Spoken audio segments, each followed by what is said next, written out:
പശ്ചിമേഷ്യൻ സംഘർഷത്തിലേക്ക് പോയാൽ ഒരല്പം ആശ്വാസമുണ്ട്. വെടിനിർത്തൽ യാഥാർത്ഥ്യമായതോടെ ഇറാൻ സാധാരണ നിലയിലേക്ക് കടക്കുകയാണ്. ഇസ്രായേലും ഇറാനും പരസ്പരമുള്ള ആക്രമണം പൂർണ്ണമായും നിർത്തിയിട്ടുണ്ട്. ഇറാനിൽ ഭരണമാറ്റം ആഗ്രഹിക്കുന്നില്ലെന്ന് US പ്രസിഡന്റ് ഡൊണാൾഡ് ട്രംപ് വ്യക്തമാക്കി. ഫോർദോ ആണവ നിലയത്തിലെ US ആക്രമണത്തിൽ കാര്യമായ ഫലമുണ്ടായിട്ടില്ല എന്ന ഇന്റലിജൻസ് റിപ്പോർട്ടും പുറത്തുവന്നു. ഗസയിൽ ഇസ്രായേലിന്റെ കൂട്ടക്കുരുതി തുടരുകയാണ്. വിവരങ്ങളുമായി ഇന്റർനാഷണൽ ഡെസ്കിൽ നിന്ന് BK സുഹൈലാണ് ചേരുന്നത്. Suhail, good morning. എന്തായാലും വെടിനിർത്തൽ യാഥാർത്ഥ്യമായതിന് പിന്നാലെ ഇറാനിൽ ജനജീവിതം സാധാരണ നിലയിലേക്ക് തന്നെ കടന്നിട്ടുണ്ടോ? ദിവ്യ, ഗുഡ് മോർണിംഗ്. കഴിഞ്ഞ 12 ദിവസം പശ്ചിമേഷ്യയെ മുൾമുനയിൽ നിർത്തിയ യുദ്ധം അതിൻ്റെ അവസാനത്തേക്ക് എത്തുമ്പോൾ ഈ മേഖല ശാന്തമായിരിക്കുന്നു. കഴിഞ്ഞ രാത്രിയിൽ ഇറാനിൽ നിന്ന് ഇസ്രായേലിലേക്കോ ഇസ്രായേലിൽ നിന്ന് ഇറാനിലേക്കോ ഒരു ആക്രമണവും ഉണ്ടായില്ല എന്നുള്ളത് തന്നെയാണ് ഏറ്റവും പ്രധാനപ്പെട്ട കാര്യം. അതുകൊണ്ട് തന്നെ ഇനിയുള്ള ദിവസങ്ങളിൽ ഇത് തുടർന്നു പോകും എന്ന് തന്നെ നമുക്ക് പ്രതീക്ഷിക്കാം. ഇസ്രായേലിൽ ഇപ്പോൾ നമ്മൾ കാണുന്ന ഒരു കാര്യം, ഈ സംഘർഷത്തിൻ്റെ ബാക്കി പത്രം അവർ വിലയിരുത്തുകയാണ്. എന്തുകൊണ്ട് ഈ യുദ്ധം അവരുടെ ലക്ഷ്യം നേടാൻ സാധിച്ചില്ല എന്ന ഒരു പൊതു വിലയിരുത്തലുണ്ട്.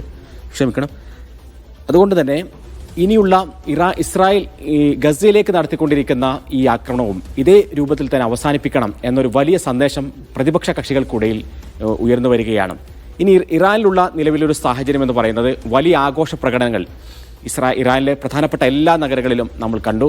ഭരണകൂടത്തിന് കൂടുതൽ പിന്തുണ അർപ്പിച്ചുകൊണ്ടും സൈന്യത്തെ തോൽപ്പിച്ചു എന്നുമുള്ള മുദ്രാവാക്യങ്ങൾ മുഴക്കിക്കൊണ്ടുമാണ് ഇപ്പോൾ ഈ ഒരു പ്രകടനങ്ങൾ നടക്കുന്നത്.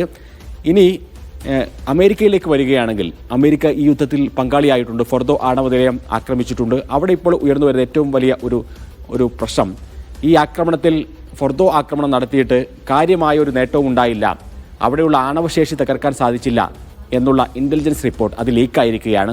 അതിനെ ചൊല്ലിയുള്ള രാഷ്ട്രീയ വിവാദങ്ങളും വരികയാണ്. നമ്മൾ നേരത്തെ തന്നെ സൂചിപ്പിച്ചിരുന്നു, US ഈ വിഷയത്തിൽ ഒരു ഇടപെടൽ, ഡൊണാൾഡ് ട്രംപിൻ്റെ ഇടപെടൽ എന്ന് പറയുന്നത്, അല്ലെങ്കിൽ ഫോർദോ ആണവ നിലയം ആക്രമിച്ചു എന്ന് പറയുന്നത് അത് കേവലമായിട്ടുള്ളൊരു പ്രതീകാത്മകമായിട്ടുള്ളൊരു ആക്രമണം മാത്രമായിരുന്നു എന്ന ചില സൂചനകൾ പുറത്തു വന്നിരുന്നു. അത് ഇറാനെ നേരത്തെ അറിയിക്കുകയും അവിടെ നിന്ന് ഈ യുറേനിയം സമ്പുഷ്ടീകരണം നടത്തിയ യുറേനിയം പുറത്തേക്ക് കൊണ്ടുപോവുകയും ഒക്കെ ചെയ്തതിൻ്റെ ദൃശ്യങ്ങളും അമേരിക്കൻ മാധ്യമങ്ങളിൽ തന്നെ പുറത്തുവിട്ടിരുന്നു. അങ്ങനെയാണെങ്കിൽ നെതന്യാഹുവിനെ കബളിപ്പിക്കുന്ന തരത്തിലുള്ള ചെറിയൊരു ആക്രമണം മാത്രമായിരുന്നു ഫോർദോ ആണവ നിലയത്തിൽ നടന്നത് എന്നുള്ള സൂചനകൾ പുറത്തു വരികയാണ്.